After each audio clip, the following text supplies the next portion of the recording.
High Above Below says, as a cyclist, I always have heavy leg sessions in the gym, no dedicated upper body sessions apart from a few sets of pull-ups and push-ups. What do you think?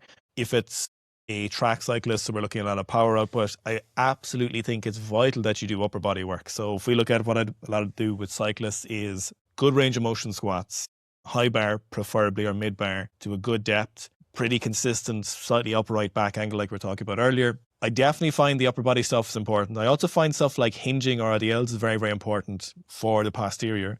Because if you think about it in terms of a kind of chain of events, if I think that my squat and my split squat are very important movements and I want to push those pretty far, so if I want to push my Bulgarian split squat, for example, and I want to push my back squat, it's important that I have a very strong upper body. Having a strong upper body is basically going to be an effect. The training you do for that stronger upper body isn't really going to affect your track time or your cycling time realistically, because even if they're very fatigued, it's not going to make a meaningful difference outside of a competition if you went too crazy on the week before in the gym. However, we know that we need strong core. You need a strong thoracic, you need a strong lower back, strong upper back, for example, in the squat. So I need to train those, because if I want to get the most out of my squat, because I know if I improve my squat, which we see quite well, improves wattage, for example, on your bike or in your tests. So then we need to think, okay, this facilitates a good squat, and then this squat facilitates my track cycling or my cycling performance very well once I get it to a certain degree. So having upper body training, very important under that sense. Now, on top of that, obviously weight gain and body weight is very, very important anytime we're on a bike or an implement like that, because we need to be considering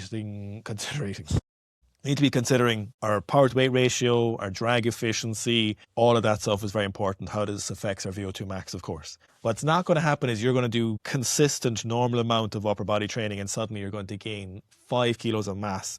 You're going to be massive in the upper body and suddenly you're going to be slower. What you're probably going to see here, maybe a little bit more muscle, you probably will, but what you're going to see is just, it doesn't make sense to me intuitively that neglecting a large portion of your body isn't going to potentially leave room for better performance when you're trying to do a certain sport. It doesn't make sense to me, given that you know that the body is incredibly well connected, that whole body coordination is important, that there's a very important sequence of movements going on, the feedback between different limbs and body is very, very important. It does make sense to me that not having a stronger body not having a stronger upper body within the confines of adhering to your drag ratio, for example, your power to weight and your sensible body weight and how it affects your condition, adhering to those while still doing upper body training that allows for those to be efficient wouldn't make you a better athlete. And anytime you have people on a bike or anything like this, always train the upper body, never see it impacting or being an issue.